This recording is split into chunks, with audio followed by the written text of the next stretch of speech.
ओम विष्णवे नमः ओम मधुसूदनाय नमः सर्वत्र दिग्विजये प्राप्त्यर्थं कैंकर्य रूपं लक्ष्मी नृसिंहस्वामी अष्टोत्तर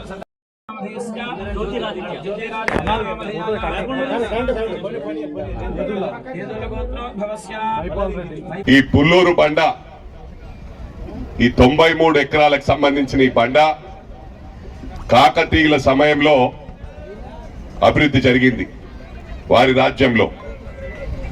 మరి అదే విధంగా లక్ష్మీ నరసింహస్వామి, వెంకటేశ్వర స్వామి, శివుడు ఇక్కడ స్వయంబుల్లా వెళ్ళడం జరిగింది. ఒకటే మీ అందరికి కూడా విజ్ఞప్తి చేస్తా ఉన్న, దేవుడు అనుకుంటే క్షణాల మీద అభివృద్ధి చేసుకోవచ్చు. దానికి టైం ఇప్పుడు వచ్చింది అనుకుంటా.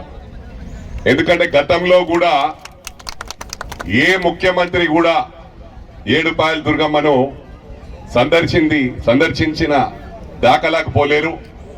కానీ మొన్న 25వ తారీఖు డిసెంబర్ 25వ తారీఖు గౌరవ ముఖ్యమంత్రి రేవంత్ రెడ్డి గారు అక్కడికి వచ్చి దర్శనం చేసుకొని అభివృద్ధి కోసం 35 కోట్లు, గతంలో ఒక రూపాయి కూడా వారు ఇచ్చిన పాపాన పోలేదు, 35 కోట్ల రూపాయలు ఇచ్చారు. మరి అదే విధంగా వేములవాడ అక్కడ కూడా 100 కోట్లు ఇవ్వడం జరిగింది. మరి ఇలాంటి పురాతనమైన గుళ్లను తప్పకుండా అభివృద్ధి చేయాలని చెప్పి మా గౌరవ ముఖ్యమంత్రి గారు చెప్పారు.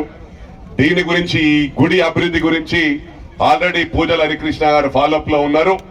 తప్పకుండా మేమందరం కలిసి గౌరవ ముఖ్యమంత్రి గారిని ఒప్పించి తప్పకుండా అభివృద్ధి చేస్తామని చెప్పి కూడా ఈ సందర్భంగా తెలియజేస్తూ